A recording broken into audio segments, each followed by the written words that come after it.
اسلام کی نظر میں خواب کی حقیقت یا خواب اسلام کی نظر میں خوابوں کے چکر میں مولویوں نے امت کو ڈال دیا ہے۔ کسی بھی ٹیلی ویژن کو آپ آن کریں تو آپ دیکھیں گے کہ خوابوں کی تعبیر کا ایک ایسا سلسلہ قائم ہے کہ الامان والحفیظ۔ وزارت شؤون الاسلام والاوقاف مملکت سعودی عرب کی جانب سے آپ نے اگر نوٹ کیا ہو، ایک اعلان ہر مسجد میں نظر آئے گا جو ایسے ٹی وی چینل سے بچنے کی یا ان کو نہ دیکھنے کی آپ کو متنبہ کر رہا ہے۔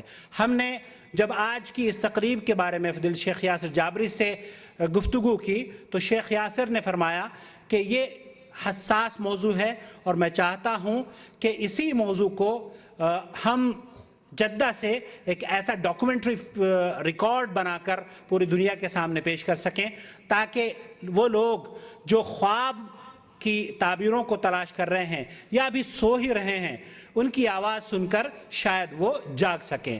تو میں بلا کسی تمہید کے دعوت خطاب دے رہا ہوں فاضل مدینہ منورہ یونیورسٹی اور اس مکتب تعاونی دعوت الجالیات کے داعی اور مشہور مبلغ جناب فضیلت الشیخ یاسر الجابری حفظہ اللہ تعالی۔ فلیتفضل فضیلت الشیخ۔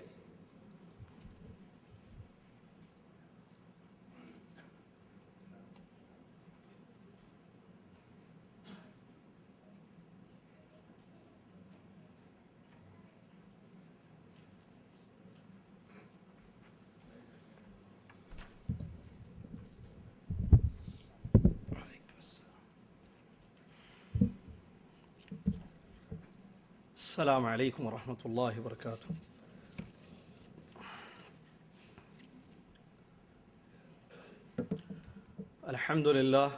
الحمد لله رب العالمين والصلاة والسلام على رسوله الأمين. أما بعد، أعوذ بالله من الشيطان الرجيم. بسم الله الرحمن الرحيم. يا أيها الذين آمنوا اتقوا الله حق تقاته ولا تموتن إلا وأنتم مسلمون. يا أيها الناس اتقوا ربكم الذي خلقكم من نفس واحدة وخلق منها زوجها وبث منهما رجالا كثيرا ونساء واتقوا الله الذي تساءلون به والأرحام إن الله كان عليكم رقيبا. يا أيها الذين آمنوا اتقوا الله وقولوا قولا سديدا يصلح لكم أعمالكم ويغفر لكم ذنوبكم ومن يطع الله ورسوله فقد فاز فوزا عظيما. قال الله تعالى: فمن يعمل مثقال ذرة خيرا يره ومن يعمل مثقال ذرة شرا يره. وقال تعالى: عالم الغيب فلا يظهر على غيبه أحدا إلا من ارتضى من رسول. وقد صح الحديث عن النبي صلى الله عليه وسلم أنه قال: الرؤيا الصادقة جزء من 46 جزءا من النبوة. رواه البخاري ومسلم.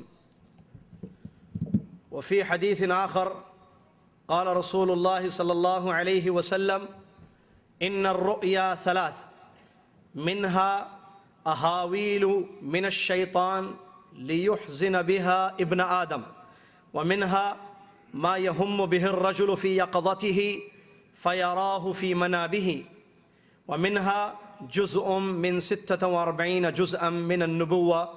روى هذا الحديث إمام ابن ماجه رحمه الله وصححه الألباني رحمه الله في الصحيحة. ويقول الإمام البغوي رحمه الله تعالى: ليس كل ما يراه الإنسان في منامه يكون صحيحا ويجوز تعبيره، إنما الصحيح ما كان من الله عز وجل، وما سوى ذلك أضغاث أحلام لا تأويل لها. وذكر الشاطبي رحمه الله تعالى في كتابه الاعتصام أن الخليفة المهدي أراد قتل شريك بن عبد الله القاضي، فقال له شريك: ولم ذلك يا أمير المؤمنين؟ ودمي حرام عليك؟ قال لأني رأيت في المنام كأني مقبل عليك أكلمك وأنت تكلمني من قفاك، فأرسلت إلى من يعبر فسألت عنها فقال هذا رجل يطأ بساطك ويسر خلافك. فقال شريك رحمه الله تعالى يا أمير المؤمنين إن رؤياك ليست رؤيا يوسف بن يعقوب عليه السلام، وإن دماء المسلمين لا تسفك بالأحلام. قابل احترام معروف داعیہ فضیلۃ الشیخ سید معراج ربانی حفظہ اللہ، اس کے بعد ذمہ داران پروگرام، قابل احترام سامعین، برادران اسلام، معزز اسلامی دینی ماں اور بہنوں، سب سے پہلے میں اللہ تبارک و تعالیٰ کی حمد اور اس کی تعریف اور اس کا شکر بیان کرتا ہوں کہ جس اللہ تعالیٰ نے ہم لوگوں کو ایک مرتبہ پھر اس مقام پر جمع کیا تاکہ ہم دین کو سنیں اور اس کو سمجھیں اور اس پر عمل کر سکیں۔ اللہ تبارک و تعالیٰ کا اس نعمت پر جتنا شکر کیا جائے کم ہوگا۔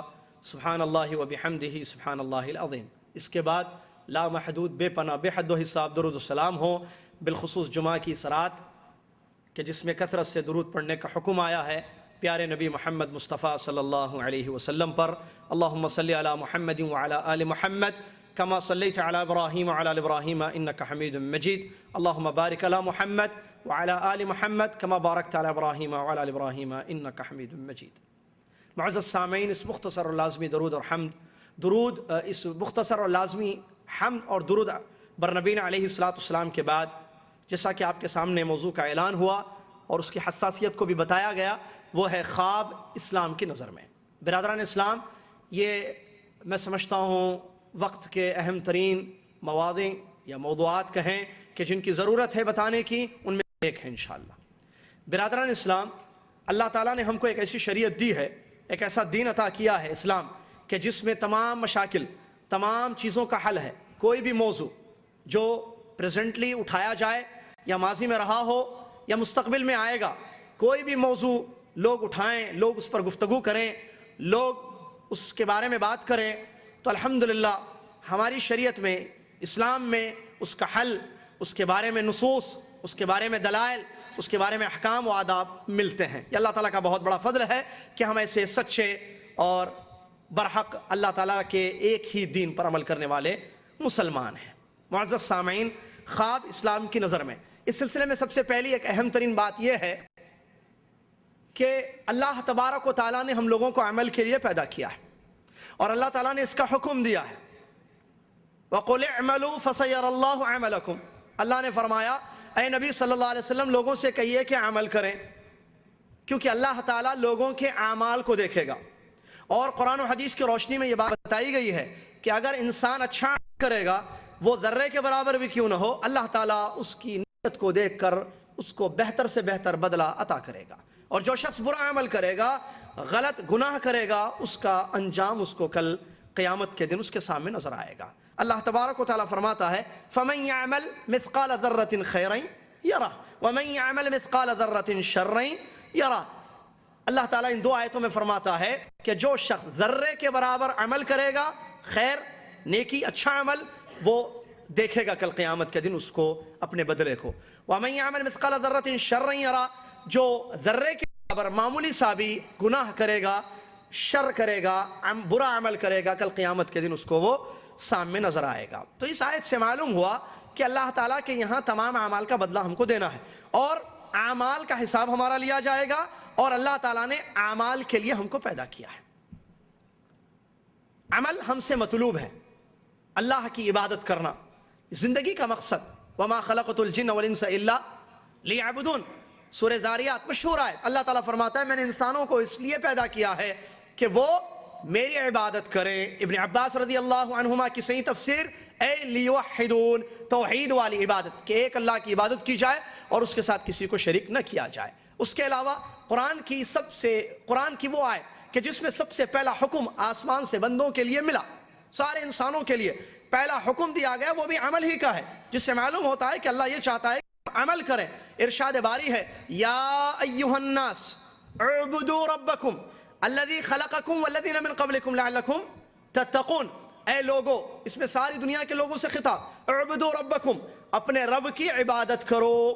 پہلا حکم دیا جا رہا ہے عبادت کا، جو کہ عمل ہے، جو زندگی کا مقصد ہے. اعبدوا ربکم، اپنے رب کی عبادت کرو جو تمہارا خالق اور تم سے پہلے لوگوں کا خالق ہے. لعلکم تتقون، کہ شاید کہ اس کے ذریعے تمہارے دلوں میں اللہ کا ڈر آ جائے، جو کہ عبادت کا ثمرہ ہے. معلوم ہوا اللہ تبارک و تعالیٰ نے عمل کے لیے پیدا کیا ہے، لہٰذا انسان کوشش کرے، انسان محنت کرے، انسان تحقیق کرے کہ کس طریقے سے وہ اپنے عمل کو خالص کرے اللہ کے لیے، اور کس طریقے سے وہ نیک عمل کرے، یعنی محمد صلی اللہ علیہ وسلم کے طریقے کے مطابق عمل کرے، تاکہ اس کی زندگی کامیاب ہو جائے اور آخرت بھی اس کی بن جائے. لیکن دنیا میں ایک چیز جو دیکھنے میں آئی، بالخصوص خوابوں کے متعلق، جو کہ موضوع ہے میرا، لوگوں کا بڑا شغف رہا ہے خوابوں کو لے کر. اسلام سے پہلے دور جاہلیت میں بھی اور اسلام آنے کے بعد بھی، آج بھی موجودہ دور میں آپ دیکھتے ہیں خوابوں سے لوگ بڑے جڑے ہوئے رہتے ہیں.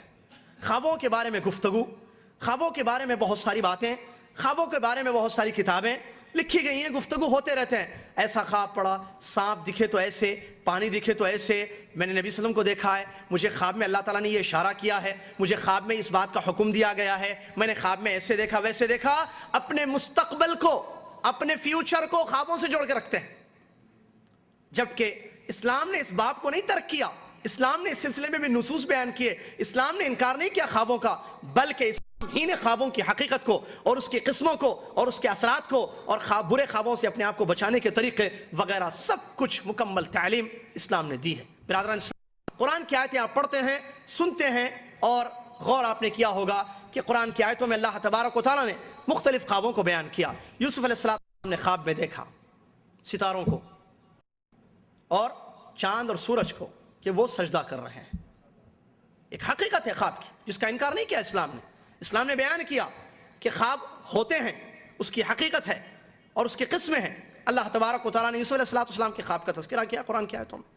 اسی طریقے سے ابراہیم علیہ السلام کے خواب کا تذکرہ کہ انہوں نے خواب میں اپنے بیٹے کو ذبح کرتے ہوئے پایا، دیکھا، جس میں اللہ تعالیٰ کی طرف سے حکم تھا کہ ان کے اپنے بیٹے کو ذبح کرو. اس قسم کے خوابوں کی ذکر قرآن کی آیتوں میں موجود ہے. پیارے نبی محمد صلی اللہ علیہ وسلم کی حدیثوں کا مطالعہ کرے تو نبی علیہ السلام نے تفصیل کے ساتھ آیتوں کی تشریح کرتے ہوئے، آیتوں کی تفسیر کرتے ہوئے خوابوں کی حقیقت کو اور خوابوں کی تقسیم کو اور اس کے اثرات کو اور اسلامی آداب کو آپ علیہ السلام نے بیان کیا ہے. تو اسلام نے اس سلسلے میں بہت اچھی تعلیم دی ہے. ضرورت اس بات کی ہے کہ ہم اسٹڈی کریں، ہم مطالعہ کریں، کتاب و سنت کی روشنی میں خوابوں کی حقیقت کو سمجھیں، جو آج کے میرا موضوع ہے، اور خواب کی قسمیں اور اس کی تعبیر وغیرہ کے سلسلے میں جو کچھ باتیں آیتوں اور حدیثوں میں آئی ہے، انشاءاللہ اس کا خلاصہ آپ کی خدمت میں آج کیا جائے گا. معزز سامعین، اس سلسلے میں ایک مقدمہ جو کہ بہت زیادہ ضروری ہے. خواب کا تعلق غیب سے ہے. خواب کا تعلق غیب سے ہے. کوئی اس کی حقیقت کو نہیں جانتا الا یہ کہ قرآن و حدیث میں اس کا ذکر آیا. اور غیب کے بارے میں ہمارا یہ ایمان ہے جو قرآن و حدیث سے ثابت ہے، اور ہونا چاہیے ہر بندے کا ایمان، کہ غیب کا علم سوائے اللہ کے کسی کے پاس نہیں ہے. اللہ تعالیٰ فرماتا ہے سورہ جن کی آیت، عالم الغیب فلا یظہر علی غیبہ احدا الا من ارتضی من رسول. اللہ تعالیٰ غیب کو جاننے والا ہے اور کسی کو غیب کی بات نہیں بتاتا ہے الا یہ کہ اپنے رسولوں میں سے جس کو چاہے، اپنے رسولوں میں سے جس کو چاہے وحی کے ذریعے غیب کی باتیں بتا دیتا ہے. ورنہ حقیقت یہ ہے کہ غیب کا مکمل علم اللہ تبارک و تعالیٰ کے پاس ہے، اور خواب بھی غیب سے تعلق رکھنے والی چیز ہے. لہٰذا علماء اکرام نے قرآن کی آیتوں اور نبی علیہ السلام کی صحیح حدیث کی روشنی میں ایک قاعدہ بنایا ہے جو بہت زیادہ ضروری ہے شروع میں بیان کرنا اور سمجھنا. کیا ہے؟ غیب سے تعلق رکھنے والی کوئی بھی چیز ہو، ہم اس پر ویسے ایمان لائیں گے جیسے نصوص آئے ہیں، اتنا ایمان لائیں گے، اس طریقے پر ایمان لائیں گے جیسے ہم سے کہا گیا ہے قرآن اور حدیث میں. غور سے سنیے یہ بات. غیب